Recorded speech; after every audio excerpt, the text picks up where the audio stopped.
ఇద్దరు అభ్యర్థులు కూడా సాధ్యమైనంత వరకు కూడా ఓటర్లను కలిసే ప్రయత్నం చేస్తున్నారు. భారతీయ జనతా పార్టీ రాష్ట్ర నాయకులు, జిల్లా నాయకులు, కార్యకర్తలు కూడా జోష్గా పనిచేస్తున్నారు. మనం నిన్నగాక మొన్ననే భారత్ పాక్ యొక్క మధ్యలో భారత్ పాక్ మధ్యలో క్రికెట్ మ్యాచ్ అయింది. భారత్ అంటే ఒక జోష్, బీజేపీ అంటే ఒక జోష్. క్రికెట్ అభిమానుల యొక్క ఆశలను క్రీడాకారులు ఏ విధంగా నిలబెట్టిరో ఈ ఎమ్మెల్సీ ఎన్నికలు కూడా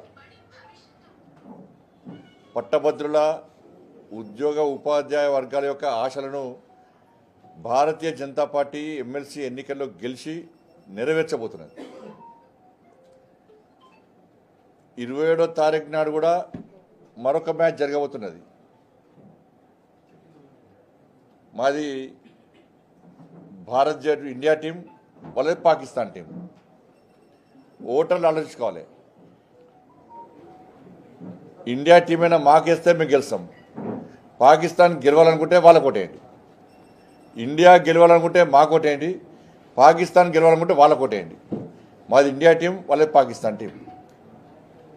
ఆలోచించుకోండి. ఎవరు మీ ఆశలను నెరవేరుస్తారో ఆలోచించి ఓటేయండి. మన ఉత్కంఠభరితంగా సాగినటువంటి క్రికెట్ మ్యాచ్లో పాకిస్తాన్ను చిత్తుగా భారత్ ఓడించింది. 27వ తారీఖు జరిగే ఎన్నికల్లో కూడా ఆ మ్యాచ్, పొలిటికల్ మ్యాచ్లో కూడా కాంగ్రెస్ పార్టీని చిత్తుగా ఓడించడానికి భారతీయ జనతా పార్టీకి అవకాశం ఇవ్వండి.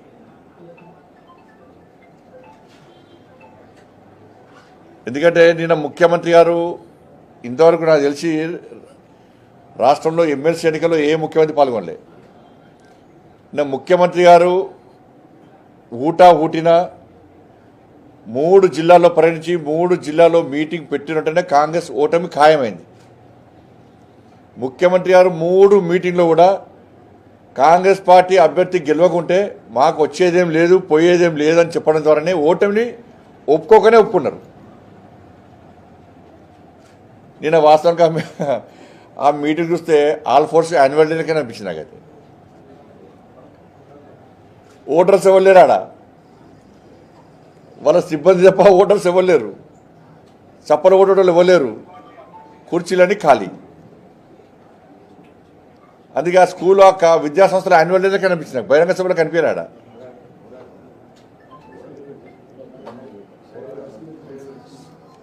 ఇవాళ అనేక విషయాలను ముఖ్యమంత్రి గారు ప్రస్తావించారు. ఇవాళ కులగణన విషయంలో, సర్వే విషయంలో ముఖ్యమంత్రి గారు మాట్లాడారు. ఇలా స్పష్టం చేసుకున్నాను. ఇవాళ మీ మేము కులగణనకు వ్యతిరేకం కానే కాదు. మేము వ్యతిరేకం కానే కాదు. మీరు 42% బీసీలకు రిజర్వేషన్ ఇస్తుంటే దాన్ని పక్కా మేము స్వాగతిస్తాం. కానీ మీరు ఇచ్చేది ఉపాధి రంగాల్లో మాకు ఇచ్చేది ఎంత? బీసీలకు ఇచ్చేది ఇంతకుముందు 27% ఉండే, ఇప్పుడు కేవలం 5% మాత్రమే ఇస్తున్నారు. అంటే 32% ఇస్తున్నారు మాకు. ఇంకా 10% ముస్లింల రిజర్వేషన్ మాకెందుకు ఇస్తారు? ఇంకా 10% ముస్లింలకు ఇస్తున్నారు మీరు. అంటే 100లో 80 మంది వాళ్ళే ఉంటారు. ఇవాళ మీకు జనగణన తప్పు అని ఎందుకంటున్నామంటే, ఇవాళ 3,90,00,000 రేషన్ కార్డులు ఉన్నాయి, ఆధార్ కార్డులు ఉన్నాయి. 3,90,00,000 ఆధార్ కార్డులు ఉన్నాయి. ఆధార్ కార్డులు తీసుకున్న వాళ్ళు ఇంకో 30 లక్షల మంది ఉంటారు. అంటే 4,30,00,000 మంది జనాభా తెలంగాణ రాష్ట్రంలో. సరే, ఇంకో లెక్క చూద్దాం. ఎన్నికల కమిషను 3,30,00,000 ఓటర్స్ ఉన్నారని చెప్పారు. 3,30,00,000 ఓటర్స్. ఇలా ఫస్ట్ నుంచి 10th వరకు చదువుకున్న వాళ్ళు 60 లక్షల మంది అని చెప్పి ప్రభుత్వం లెక్కలు చూపడుతున్నది. అంటే 3,90,00,000.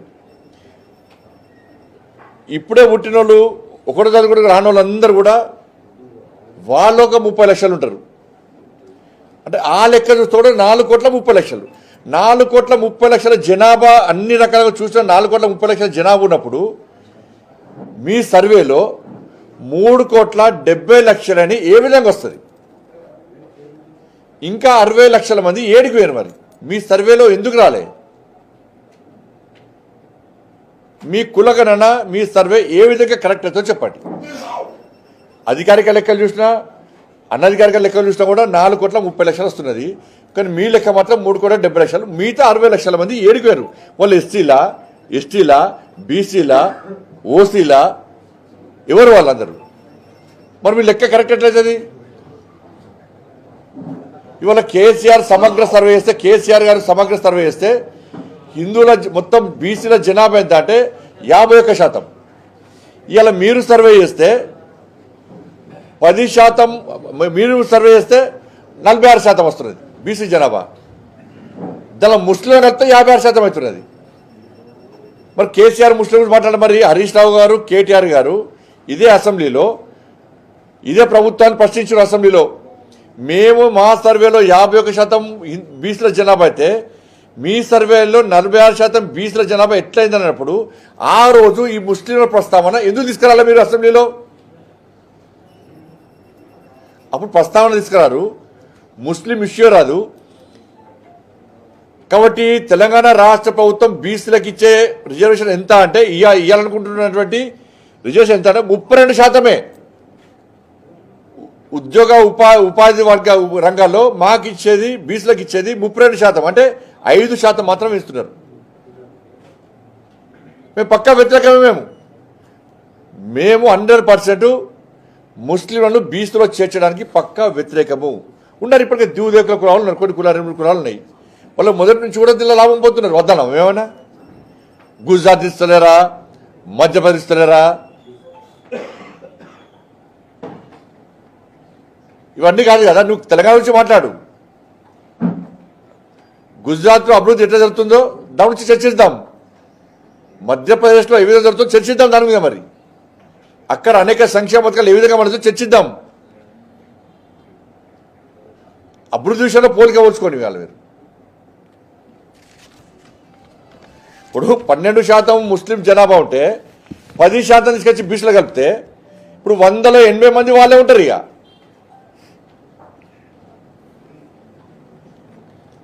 ఇక ఫోన్ ట్యాపింగ్ కేసు, ఈ కేసు కేంద్రం అరెస్ట్ చేస్తారంటే విచారణ చేసేది రాష్ట్ర ప్రభుత్వం. లా అండ్ ఆర్డర్ ఎవరి కంట్రోల్ ఉంటుంది? రాష్ట్ర ప్రభుత్వం కంట్రోల్లో లా అండ్ ఆర్డర్ ఉంటుంది. అరెస్టులు చేయాలన్నా మీరే వేయాలి, విచారణ చేయాలన్నా మీరే వేయాలి. మీకు చేతనైతే లేదు, చేతనప్పుడు ఏం చేయాలి? సిబిఐకి ఇవ్వమని చెప్పి కోరాలి. సిబిఐకి ఇవ్వమని కోరితే మేము అరెస్ట్ చేస్తాం, మేము విచారణ చెప్తాం మీతో కానప్పుడు. అనేక కేసులు ఇస్తామని మేము కోర్టులో. మరి చింతల రామచంద్ర రెడ్డి గారే ఫోన్ ట్యాపింగ్ కేసులో సిబిఐకి ఇవ్వాలని చెప్పి కోర్టులో పిటిషన్ ఇస్తే అడ్వకేట్ జనరల్ వ్యతిరేకిస్తున్నాడు, ప్రభుత్వం వ్యతిరేకిస్తున్నది సిబిఐకి ఇవ్వడానికి.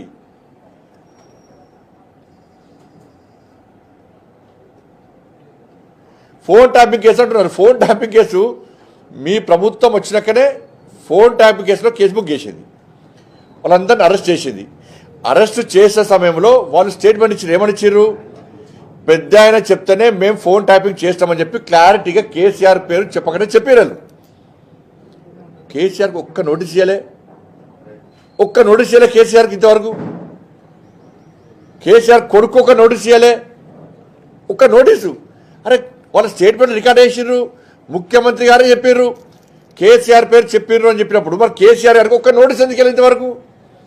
ప్రభాకర్ రావు గారు పారిపోయారు, శ్రవణ్ గారు పారిపోయారు. ఎవరి ఆయన పారిపోయారు? మీ ప్రభుత్వం ఏర్పడకనే మీ చేతిలో మీ కళ్ళ మీద పారిపోయారు కదా. పారిపోయే అవకాశం ఇచ్చింది ఎవరు? కాంగ్రెస్ పార్టీ ప్రభుత్వమే. ప్రభాకర్ రావు గారు కానీ శ్రవణ్కి కానీ పారిపోయే అవకాశం ఇచ్చింది మీ ప్రభుత్వమే. మీ హయాంలోనే పారిపోయారు. మీరు పారిపోయే విధంగా సహకరిస్తారు, మేము పట్టుకురావన్నా? ఈ సిబిఐకి పట్టుకొస్తాం. సిబిఐకి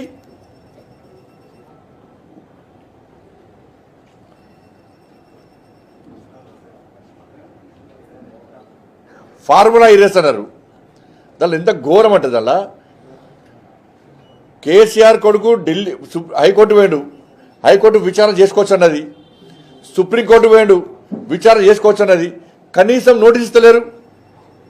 ఆయన తప్పు లేదే, ఆయన ఇన్వాల్వ్మెంట్ లేదే కోర్టుకు పోయింది. ఆయనే సాక్షాత్తు రాష్ట్ర ముఖ్యమంత్రి గారు, మంత్రులు అందరూ అన్నారు కేసీఆర్ కొడుకు ప్రమేయం ఉంది దీనిలో అని చెప్పని. దీనికి గమ్మత్తైన విషయం ఏంటంటే, ఎవరైతే ఆర్గనైజర్ ఉన్నారో ఫార్ములా ఏరియా సంబంధించి అసలు ఆర్గనైజర్నే అక్యూజన్ చేర్చలే. ఆర్గనైజర్ ఎవరైతే ఉన్నారో ఆర్గనైజర్నే అసలు అక్యూజన్ చేర్చలే. కానీ విచారణ ఎడిపోతుంది? సుప్రీంకోర్టు ఇచ్చే, హైకోర్టు ఇచ్చే, మరి కేసీఆర్ కొడుకు ఎందుకు నోటీస్ ఇస్తలేవు? నువ్వు కనీసం నోటీస్ ఎందుకు ఇస్తలేవు? ఈ అరెస్ట్ ఎందుకు నోటీస్ ఇస్తలేవు? ఇలా విద్యుత్ కొనుగోలు విషయంలో అక్రమాలు జరిగాయని చెప్పి లోకూర్ కమిషన్ వేసినావు. నువ్వు నరసింహారెడ్డి గారు ఉంటే మార్చినావు, లోకూర్ కమిషన్ వేసినావు. ఆ కమిషన్ రిపోర్ట్ ఇచ్చి 3 నెలల ఇప్పటికీ 3 నెలల కమిషన్ రిపోర్ట్ ఇచ్చి ఎందుకు బయట పెడతలేరు? బయట పెట్టకూడడానికి కారణం ఏంది? ఇప్పుడు విద్యుత్ కొనుగోలులో అక్రమాలు జరిగాయని చెప్పి అన్నారు. అన్నప్పుడు అక్రమాలు ఎవరు పాల్పడ్డారని చెప్పన్నారు? కేసీఆర్ అక్రమాలు పాల్పడ్డారని చెప్పి ఇదే ప్రభుత్వం చెప్పింది. దాని మీదే విచారణ జరుపుతున్నది. మరి విచారణ సందర్భంగా ఒక్క రోజన్న కేసీఆర్ పిలిచి ఆ కమిషన్ విచారణ జరిపిందా? ఇదేం ఇన్వెస్టిగేషన్ అనా? కేసీఆర్ పిలవకుండా ఇదే విచారణ క్లోజ్ అయిందంటే నివేదిక ఇచ్చే నివేదిక సంకలు పెట్టుకొని కూర్చుంటుంది. ఆ నివేదిక ఏందో విద్యుత్ నివేదిక ఇప్పటికి బయటపడతలేదు కదా. కాళేశ్వరం కేసు అదేనే. కాళేశ్వరం కేసులో కేసీఆర్ అక్రమాలు పాల్పడ్డాడు, క్వాలిటీ లేకుండా పనులు సాగించుడు, అంచనాలు వెంచిటో వేసి అక్రమాలు పాల్పడని చెప్పి ఇదే ప్రభుత్వం చెప్పింది. విచారణ అనేది అంత అయిపోయింది. మరి ఒక్కసారన్న ఆ కమిషన్ గడువు పొడిగిస్తూ పోతూనే ఉన్నారు. కానీ ఒక్కసారి కూడా కనీసం కేసీఆర్కి నోటీస్ ఇచ్చి కేసీఆర్ విచారణలోనే, కేసీఆర్ కొడుకునిలోలే, కేసీఆర్ అల్లునిలోలే ఇదే విచారణ. మరి ఒక్క నోటీస్ కనీసం కేసీఆర్ కుటుంబాన్ని టచ్ చేసే సాహసం మీరు చేయలే. కేసీఆర్ కుటుంబానికి నోటీస్ ఇచ్చే సాహసం మీరు చేయలే. డ్రగ్స్ కేసులో అదే పరిస్థితే, ఫామ్ హౌస్ కేసులో అదే పరిస్థితే. కేసీఆర్ కొడుకు వచ్చి డ్రగ్స్ తీసుకున్నాడు, మనకు ఆధారం అరెస్ట్ చేస్తామన్నారు. ఏమయ్యా మరి? హైడ్రా పేరుతో కూల్స్తున్నాం, పేదలు ఇల్లు కూర్చున్నారు. జన్వాడ ఫామ్ హౌస్ ఎందుకు కూర్చలేవు? ఆ జన్వాడ ఫామ్ హౌస్ విషయంలో కదా రేవంత్ రెడ్డి గారిని జైలు పంపింది ఇదే కేసీఆర్. మరి అదే ఫామ్ హౌస్ హైడ్రాలో ఉందా లేదా? హైడ్రా ఎందుకు కూర్చలేదు? గిన్ని కేసులు ఉన్నాయి, ఒక్క నోటీసు కనీసం కేసీఆర్ కుటుంబానికి వెళ్ళే, కేసీఆర్ కుటుంబాన్ని టచ్ చేసే ప్రయత్నం చేయలే. సిబిఐకి ఇవ్వమంటే సిబిఐకి ఇచ్చే ప్రయత్నం చేస్తలేరు. ఇలా నేరుగా వచ్చే అవకాశం లేదు. అయితే రాష్ట్ర ప్రభుత్వం కోరాలి, అంటే కోర్టు ఆదేశాలు ఇస్తేనే సిబిఐ విచారణ జరిపే అవకాశాలు ఉన్నాయి. మరి మేమేం చేస్తాము? లిక్కర్ కేసులో ఈడీ సిబిఐ విచారణ జరిపినాక ఏమైంది? కేసీఆర్ బిడ్డ తీసుకువెళ్ళి లోపల వేసినామా లేదా? వేసి చూపెట్టినామా లేదా? మేము చేస్తాం. కేసీఆర్ కుటుంబంలో అరెస్ట్ చేస్తాం మేము. కానీ మీరు కేసీఆర్ కుటుంబాన్ని టచ్ చేస్తున్నారు, కనీసం నోటీస్ ఇస్తున్నారంటే మీ ఇద్దరి మధ్య లాలూచి ఏంది? చీకటి ఒప్పందాలు ఏంది? బీఆర్ఎస్ పార్టీ తెలంగాణ రాష్ట్రంలో ఎమ్మెల్సీ ఎన్నికల్లో ఎందుకు పోటీ చేస్తలేదు? ఈ కేసుల పరంపర, ఈ కేసులో ఇచ్చిపుచ్చుకునే దూరం దిగబట్టే కేసీఆర్ ఇచ్చే ముడుపులు కనబడుతున్నాయి వాళ్ళకి తప్ప ఢిల్లీ నాయకత్వానికి, కాంగ్రెస్ పార్టీ నాయకత్వానికి. కేసీఆర్ కేసులో మొత్తం నీరు కాచిపడేసారు. ఎక్కడ కూడా కనీసం కేసీఆర్ నోటీస్ ప్రయత్నం చేస్తున్నారు. తెలంగాణ సమాజం ఆలోచించాలి. ఇన్ని విషయాలు చెప్పాను నేను, ఇది వాస్తవం. అరే కేసీఆర్ పేరుందంటారు, కేటీఆర్ పేరుందంటారు, హరీష్ రావు పేరుందంటారు, అన్ని పేరు ఉంటారు. ఒక్క నోటీస్ చేయరు, ఒక్క కేసు పెట్టరు, ఒక అరెస్ట్ చేయరు. కేంద్రం మట పట్టుకురావాలన్నట. కేంద్రం నువ్వు ఈ సిబిఐకి ఇవ్వాలి,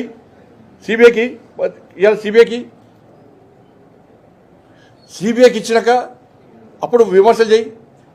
నీ చేత పని విచారణ చేసేది నువ్వు, అరెస్ట్ చేయాల్సింది నువ్వు, నోటీసు ఇవ్వాల్సింది నువ్వు, విచారణ చేసేది నువ్వు.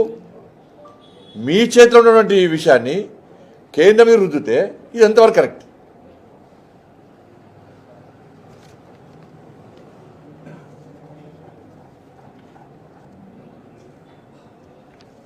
కాబట్టి ఏ మోడీ గారు ఏం చేశారు, మేమేం చేసినాము? మూసినకి ఇస్తలేరు, మూసిన పక్షాల పైసలు ఇస్తలేరు, మెట్రో తీసుకోవడానికి కిషన్ గారు అడ్డుపడుతున్నారు. అంటే మూసీ నది యమున గంగా సబర్మతిని ప్రక్షాళన చేస్తున్న వాస్తవం, అది తక్కువ ఖర్చుతోనే అవుతున్నది. మరి మూసీ పరిస్థితి ఏంది? 15,000 కోట్ల రూపాయలతో అయినటువంటి మూసీ ప్రక్షాళనను కాంగ్రెస్ పార్టీ ప్రభుత్వం ఏం చేసింది? వాళ్ళ నాయకురాలు యొక్క అల్లుని కోసం, వాళ్ళ ఆది నాయకురాలు యొక్క అల్లుని కోసము మూసీ ప్రక్షాళనను అంచనాలను ఏ విధంగా ఇచ్చింది? కేసీఆర్ అయితే 30,000 కోట్ల ప్రాజెక్టును కాళేశ్వరాన్ని 1,00,000 కోట్లకు పైగా ఉంచిండో, 15,000 కోట్లతోని పూర్తయ్యే మూసీ నది ప్రక్షాళనను 1,00,000 కోట్లకు మించి అంచనాలు పెంచారు. మీరు అంచనాలు పెంచుకోకపోతే అంత పైసలు వేయాలా? అవునా? అన్నీ మేమే ఇచ్చి కేంద్రం ఇచ్చినాక మరి మీరు చేసేది అని చెప్పరాదు. అన్ని కేంద్రం ఇచ్చినాక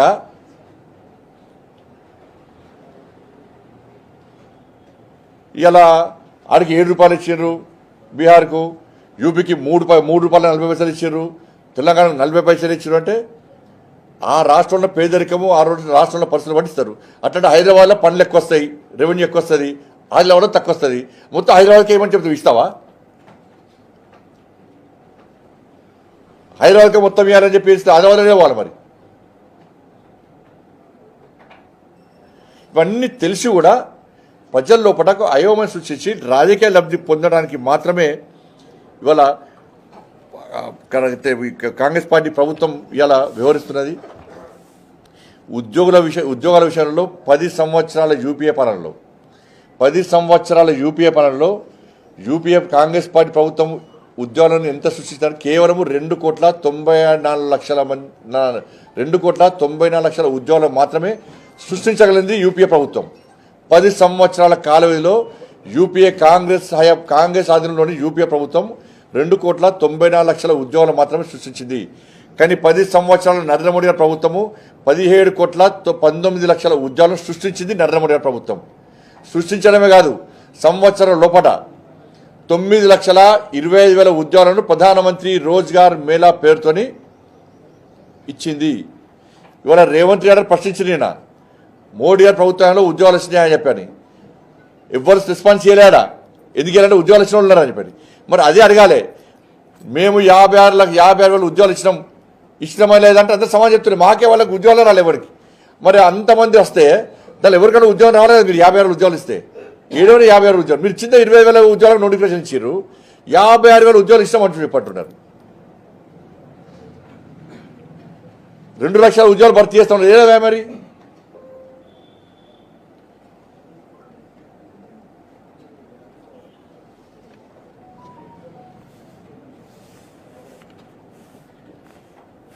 మళ్ళీ చెప్తున్నాం, మేము అభివృద్ధి విషయంలో చర్చకు మేము సిద్ధం. 1,08,000 కోట్ల రూపాయలను అభివృద్ధి ప్లస్ నిధులకు, సంక్షేమ పథకాలకు, అభివృద్ధి నిధులకు కేంద్ర ప్రభుత్వం తెలంగాణ రాష్ట్రానికి ఇచ్చింది.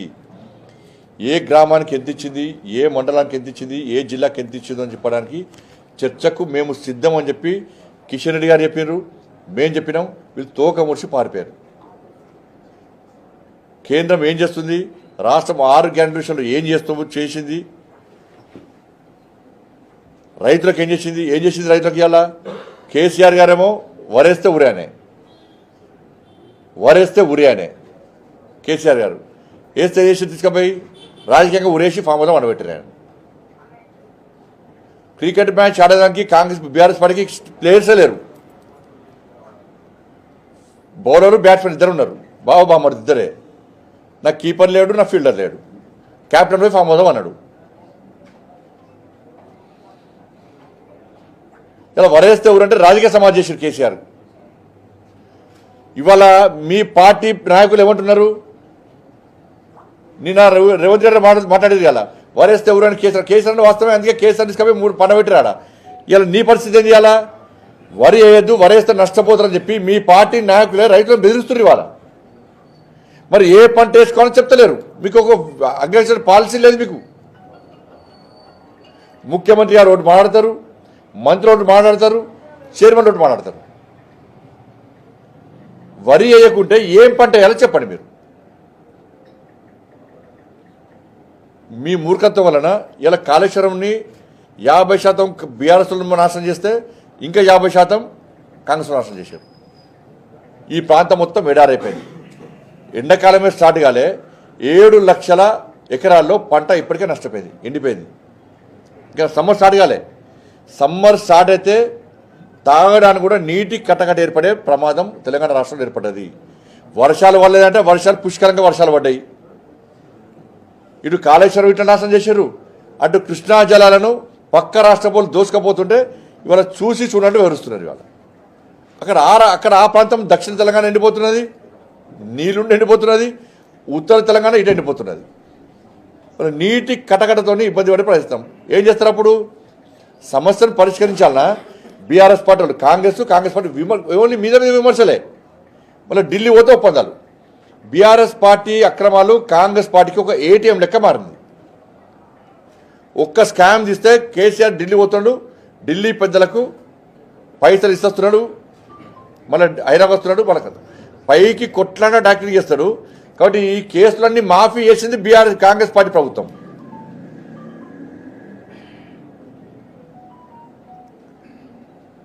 ఒక ప్రధానమంత్రిని మాట్లాడప్పుడు ఎంత హుందాగా మాట్లాడాలి ముఖ్యమంత్రి గారు? పెద్ద బీసీ మోడీ గారు, పెద్ద బీసీ బండి సంజయ్ చిన్న బీసీ, బీసీలను అవమానపరుస్తావా నువ్వు?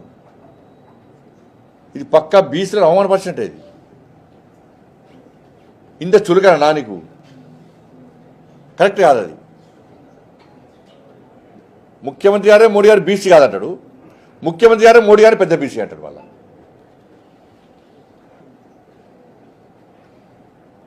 చెప్పాలి.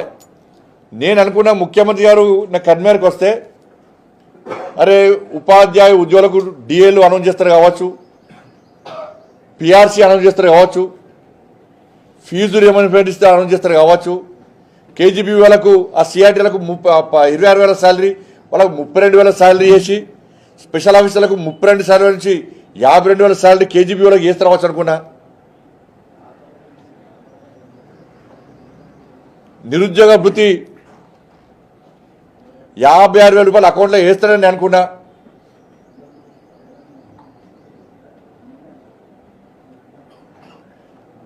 వరే వేయండి మీ పుష్కలంగా నీళ్ళు ఎట్లా చూస్తామని చెప్పి హామీ ఇస్తాడనుకున్నా. ఫీజు రియంబర్స్మెంట్ 7,500 కోట్ల రూపాయలు రిలీజ్ చేస్తారనుకున్నా. పెన్షన్దారుల బెనిఫిట్స్ అన్నీ కూడా వెంటనే 11,000 కోట్ల రూపాయలు రిలీజ్ చేస్తారనుకున్నాను నిన్న.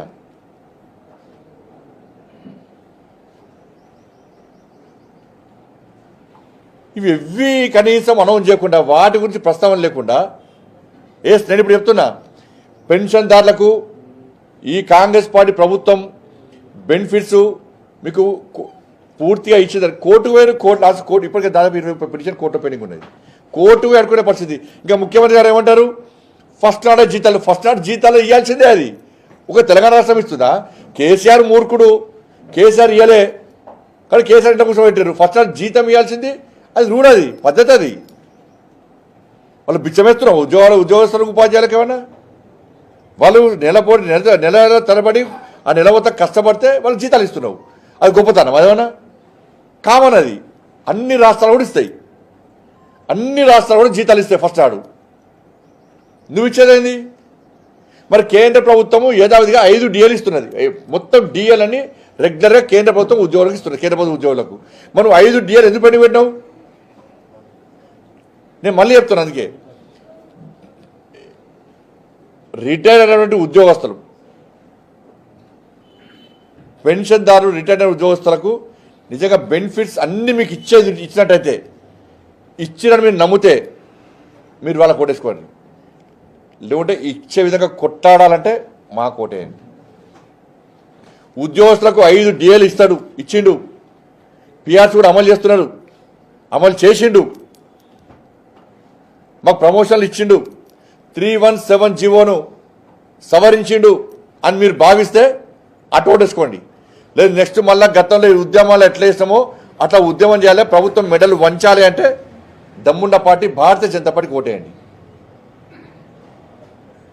నిరుద్యోగులకు 56,000 రూపాయలు అకౌంట్లో వేసిండ్రు, 2 లక్షల ఉద్యోగాలు భర్తీ చేసిండు అని మీరు భావిస్తే అటు ఓటేయండి.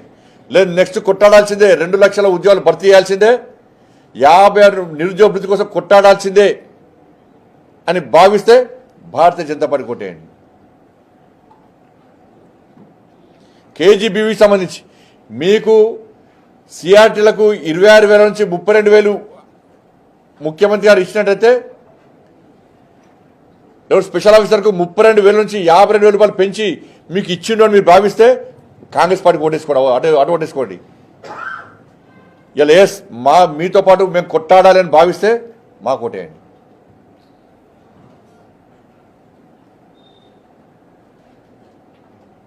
₹2,500 మహిళలకు ఇస్తాను. ఏమే ఫీజు రియంబర్స్మెంట్ కూడా ఫీజు రియంబర్స్మెంట్ 7,500 కోట్ల రూపాయలు యాజమాన్యాలకు ఇచ్చిందని మీరు భావిస్తే ఓటేసుకోండి. మీకోసం కొట్టాడాలి అనే భవిష్యత్తులో కాంగ్రెస్ పార్టీ మెడల్ వంచాలంటే మాకు ఓటేయండి.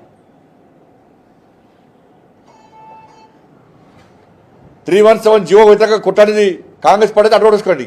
లేదు జైల్లోకి పోయింది లాఠీ దెబ్బలు తిని తెగించి కొట్టాడిది భారతీయ జనతా పార్టీ మీరు భావిస్తే మాకు ఓటేయండి.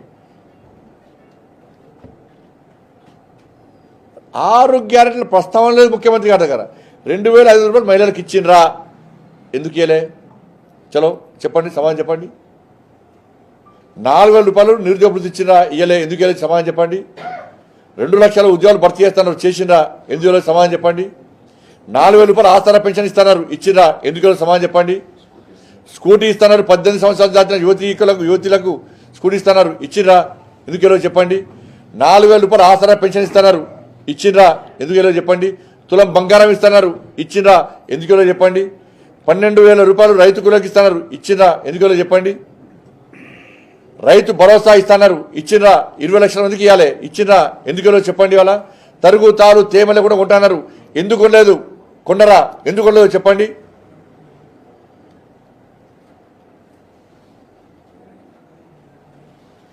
గిన్ని హామీలు ఇచ్చి ఏ హామీని నెరవేర్చకుండా అసలు కాంగ్రెస్ పార్టీకి ఎందుకు ఓటేయాలి? 14 నెలల్లో మీరు ఏం సాధించరు, ప్రజలకు ఏం ఉరగబెట్టిరని మీకు ఓటేయాలో చెప్పాలి.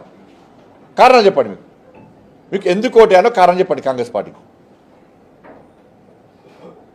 కొట్టాడింది మేము, లాటరీ దెబ్బతిన్న మేము, జైలుకు పోయింది మేము, ఉద్యమాలు చేసింది మేము, ఇప్పుడు నెక్స్ట్ ఉద్యమాలు చేయడానికి సిద్ధంగా ఉన్నది మేము, నెక్స్ట్ జైలుకు పోవడానికి సిద్ధంగా ఉన్నది మేము, కాంగ్రెస్ పార్టీ మెడల్ వంచడానికి సిద్ధంగా ఉన్నది మేము. అరే ఫామ్ హౌస్లో ఉన్న కేసీఆర్ వాడికి చివరొస్తా గుంజుకొచ్చినాం. మీరెంత? కాంగ్రెస్ పార్టీ ఎంత?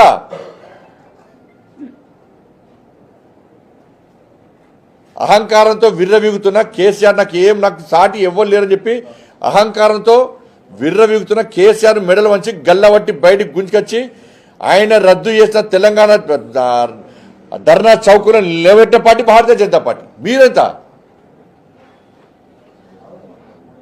కాబట్టి అందరికీ గ్రాడ్యుయేట్స్కు ఉద్యోగ ఉపాధ్యాయ వర్గాలకు అప్పీల్ చేస్తున్నా.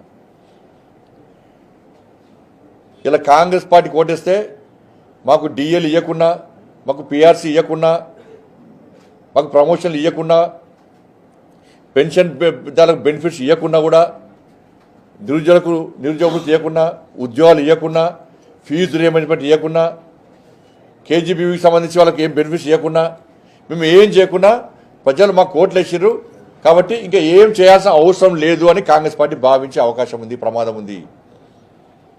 ఇలా మాకు కొట్టేస్తే మేము ఇదే చౌరస్తా నిలబడి ప్రతిరోజు కాంగ్రెస్ పార్టీ మీద ఒత్తిడి తీసుకొచ్చి మీకు ఇంత వ్యతిరేకత ఉంది, ప్రజలు మేము తిరస్కరించారు, ప్రజలు వాళ్ళకి ఇచ్చిన వాగ్దానం నెరవేర్చండి, 6 గ్యారెంటీలు అమలు చేయండి, ఈ హామీలను నెరవేర్చండి, ఉద్యోగులు కానీ, ఉపాధ్యాయులు కానీ, పెన్షన్దారులు కానీ, ప్రైవేటు యాజమాన్యాలు కానీ, నిరుద్యోగ వృత్తి కానీ, కేజీబీవీకి సంబంధించి కానీ, గురుకుల స్కూల్ కానీ, రెసిడెన్షియల్ పాఠశాల విషయంలో కానీ, ఈ విషయంలో ప్రజలు మిమ్మల్ని వ్యతిరేకించారు కాబట్టి వాటి మీద మీరు వెంటనే మాకు ప్రశ్నించే అవకాశం మాకు వస్తుంది,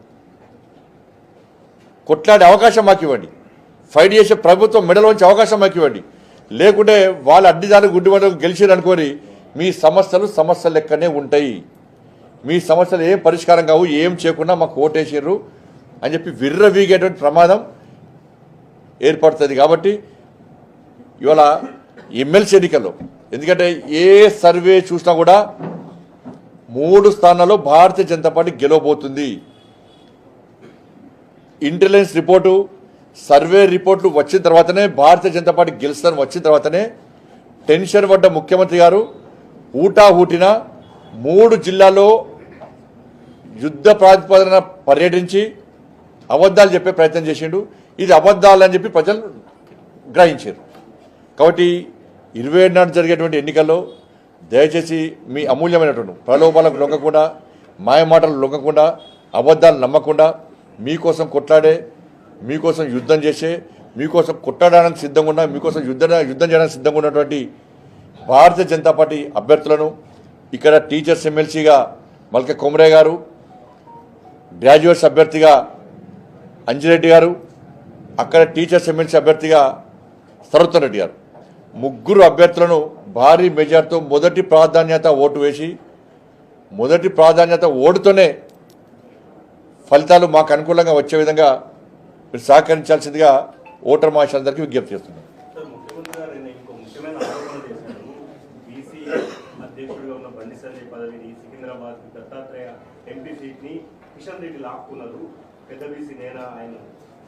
ఇప్పుడు మొదదాక 2 ఆయన కనిపెట్టుకున్నాను. మరి మొదదాక ముఖ్యమంత్రి ఆయనే, పిసిసి ఆయనే. ఎంత ఒత్తిడి తీసుకొస్తే ఇలా మార్చారు. ఇలా భారతీయ జనతా పార్టీ మొదటి చూడ డాక్టర్ లక్ష్మణ్ గారు బీసీ, ఒక బీసీ నాయకుడు, ఓబీసీ మొత్తం జాతీయ అధ్యక్షుడికి రాజ్యసభ ఇచ్చినాం, పార్లమెంటరీ పార్టీ బోర్డు ఇచ్చినాం, ఇలా రాష్ట్ర అధ్యక్షుడికి చేసినాం. ఇలా నాకు బీసీ అని గుర్తించి ఇలా రాష్ట్ర అధ్యక్షుడు ఇచ్చారు. జాతీయ రాష్ట్ర అధ్యక్షుడి కంటే ముఖ్యమైన బాధ్యత ఇచ్చిన విషయం రేవంత్ గుర్తుంచుకోవాలి. జాతీయ ప్రధాన కార్యదర్శి ఇచ్చి కేంద్ర మంత్రిగా నాకు గౌరవం ఇచ్చిన విషయాన్ని రాష్ట్ర ముఖ్యమంత్రి గారు గుర్తించాలి. మేము డైరెక్ట్ బీసీ ముఖ్యమంత్రి అన్నాం. మరి కాంగ్రెస్ పార్టీ బీసీ ముఖ్యమంత్రి అనౌన్స్ చేసే దమ్ముందా? మరి పార్టీ పోస్టులు కాదు, రాజ్యాంగబద్ధమైన ముఖ్యమంత్రి పదవిని ఇస్తాను మేము, బీసీకి ఇస్తాను. మరి కాంగ్రెస్ పార్టీగా దమ్ముందా? ఈ ఎమ్మెల్సీ ఎన్నికలను కాంగ్రెస్ పార్టీ రెఫరెండంగా చూస్తుందా చెప్పాలి.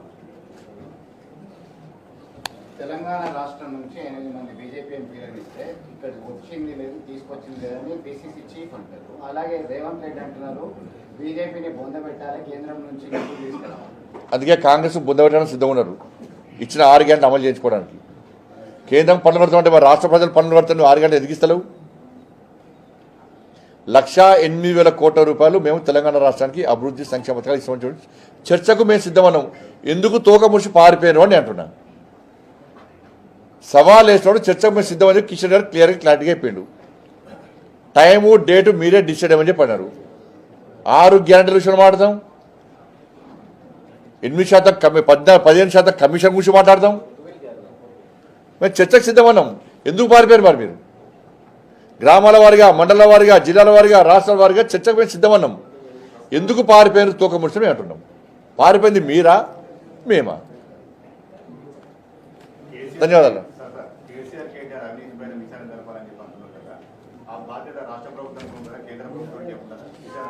కేంద్ర ప్రభుత్వం నేరుగా ఇన్వాల్వ్ కారాదు. కావాలంటే రాష్ట్ర ప్రభుత్వము సిబిఐకి ఇవ్వని చెప్పి, సిబిఐ విచారణ చేసుకోవాలని చెప్పి రాష్ట్ర ప్రభుత్వం ఒక తీర్మానం చేయాలి, లేకుంటే కోర్టు ఆదేశించాలి. ఇక ఎందుకు ఇస్తలేరు? మేము మా రామచంద్ర రెడ్డి గారు ఫోన్ టాపిక్ విషయంలో కోర్టులో కేసు వేసారు, సిబిఐకి ఇవ్వాలనే పని. కానీ అడ్వకేట్ జనరల్ వేసారు, రాష్ట్ర ప్రభుత్వానికి వాదిస్తున్నారు, అడ్వకేట్ జనరల్ వేసారు, దాన్ని వ్యతిరేకిస్తున్నారు. ఆల్రెడీ కేసీఆర్ బిడ్డను లోపలే చూపెట్టాం మేము, మరి దమ్మేందో చూపెట్టాం. తప్పు చేస్తే ఎట్లా జైలుకు పంపుతామో చూపెట్టాం మేము. నిష్పక్షపాతంగా, నిజాయితీగా, నిబద్ధతతో, ధైర్యంగా ఏ విధంగా విచారణ చెప్తామో మేము చూపెట్టాం మేము. కానీ మీరు ఒక నోటీస్ ఇస్తలేరు కాదు. ఒక నోటీస్ ఇంతవరకు కేసీఆర్ కుటుంబం అంటే కాంగ్రెస్ పార్టీ దృష్టిలో ఏముంది? కేసీఆర్ కుటుంబం ఏం అవినీతికి పాల్పడలేదు అని చెప్పి కాంగ్రెస్ పార్టీ మధ్యలో ఉంది, మనసులో ఉంది. అందుకే ఒక్క నోటీస్ ఇస్తలేదు, కనీసం టచ్ చేస్తలేదు. కాంగ్రెస్ పార్టీ కేసీఆర్ కుటుంబానికి క్లీన్ చీట్ ఇచ్చింది. అట్లా ఆలోచన లేకుంటే నోటీసులు ఇస్తుంటే తప్పేసిందని రాష్ట్ర ముఖ్యమంత్రి గారు మాట్లాడాక, ఒక ముఖ్యమంత్రి స్థాయిలో ఉన్నటువంటి ముఖ్యమంత్రి గారు కేసీఆర్ కాళేశ్వరంలో అవినీతి అక్రమాలు పాల్పడ్డాడు, ఫోన్ ట్యాపింగ్ చేసిండు అని చెప్పించి, కాళేశ్వరంలో అక్రమాలు పాల్పడ్డారు అని చెప్పి అన్నీ చెప్పారు. విద్యుత్ కొనుగోలు అక్రమాలు పాల్పడ్డారని చెప్పి సాక్షాత్తు రాష్ట్ర ముఖ్యమంత్రి గారు చెప్పారు. మరి చెప్పినప్పుడు అవినీతి పరునికి నోటీస్ ఎందుకు ఇస్తలేవు? విచారణ ఎందుకు చేస్తలేరు మీరు? లేకుంటే విచారణ చేసే అవకాశం మాకెందుకు ఇస్తలేరు? ప్రభాకర్ రావు గారు సౌండ్ పారిపోయింది ఎవరు? వీళ్ళ ప్రభుత్వం ఏర్పడ్డాకనే వీళ్ళు కేసు పెడితే వీళ్ళ కళ్ళ ముందే కదా, వీళ్ళు చూస్తుంటే పారిపోయింది కదా, ఎందుకు పట్టుకోవాలి వీళ్ళు? సిబిఐకి పట్టుకొస్తాం, పక్కా పట్టుకొని సిబిఐకి పట్టుకొస్తాం, అప్పుడు విమర్శించు పట్టుకరాకుంటే. బీసీ కులగణన అసెంబ్లీలో తీర్మానం చేసి రాజ్యాంగ సవరణ కోసం కాంగ్రెస్ పంపిస్తామని అంటుంది. మీరేమో ముస్లింలకు మేము బీసీ కులగణకు వ్యతిరేకం కాదు. 10% ముస్లిం తీసేసి 42% ఓన్లీ బీసీలకు వచ్చే విధంగా బీసీలకు. అరే అన్యాయం జరుగుతుంది అదిలో బీసీలకు. 100 మందిలో 80 మంది వాళ్ళే ఉంటారు. మీకు అర్థమవుతుంది. బీసీలకు, బీసీ సమాజం, బీసీ కుల సంఘాలు ఆలోచించాలి. బీసీలకు అన్యాయం జరిగితే మేము ఒప్పుకోము. హైదరాబాద్ జిహెచ్ఎంసీలో జరుగుతున్న అన్యాయాన్ని మీరు గుర్తించండి. బీసీలు ఎవరు ప్రజాప్రతినిధులు కాలేరు. ఇలా ఉద్యోగ ఉపాధి మళ్ళీ చెప్తున్నారు, ఉద్యోగ ఉపాధ్యాయుల్లో 27% బీసీలకు ఆల్రెడీ రిజర్వేషన్ ఉన్నది. ఇలా ముస్లింలు తీసేసి వీరు ఇచ్చేది ఎంత వస్తుంది? 32% ఇస్తామంటున్నారు. ఇంకా 5% ఇస్తున్నది కాంగ్రెస్ పార్టీ ప్రభుత్వం. బీసీలకు కాంగ్రెస్ పార్టీ ఇవ్వాలనుకున్నది ఎంత అంటే 32%. మేము ఒప్పుకోము. 42% బీసీలకు ఇవ్వాలి. 42% ఓన్లీ బీసీలకు ఇస్తే, అట్లా బీసీలకు న్యాయం చేస్తే మేము ఒప్పుకుంటాం. సరే, ఇప్పుడు తెలంగాణ రాష్ట్ర కులగణన కానీ జనగణన కానీ మొత్తం తప్పుల తడక అని మీరు అంటున్నారు. కొద్ది రోజులలో కేంద్రం సెన్సెస్ చేస్తుంది కదా, మీ సెన్సెస్ మా కులగణన లెక్కలు 2 వేరు ఉంటాం, 3 నెలలకు రాస్తారు నిన్న సీఎం అన్నారు. రెడీ ఉండాలి, రాయడానికి సిద్ధంగా ఉండాలి. నేను క్లారిటీ చెప్పిన, నువ్వు ఒకటే చెప్పాను. నాకు ఆధార్ కార్డులు ఒక్కొక్కరు ఒక్కటే తీసుకుంటారు, 2 తీసుకోరాదు. తెలంగాణ రాష్ట్ర ఈ కాంగ్రెస్ పార్టీ ప్రభుత్వము సర్వే చేసిన తర్వాత, కులగణన సర్వే చేసిన తర్వాత 3,70 లక్షల జనాభా ఉందని ఇచ్చింది. వాస్తవం కదా? మరి ఆధార్ కార్డులు 3,90 లక్షలు ఎట్లా వచ్చినాయన్నా? ఎంత ఫరక్ ఉన్నది? ఆధార్ కార్డు తీసుకున్న వాళ్ళకి 30 లక్షల మంది ఉంటారు కదా. అంటే 4,30 లక్షల జనాభా ఉంటే మరి 3,70 లక్షల జనాభాని ఎట్లా చూపడతారు? ఇది తప్ప కాదా?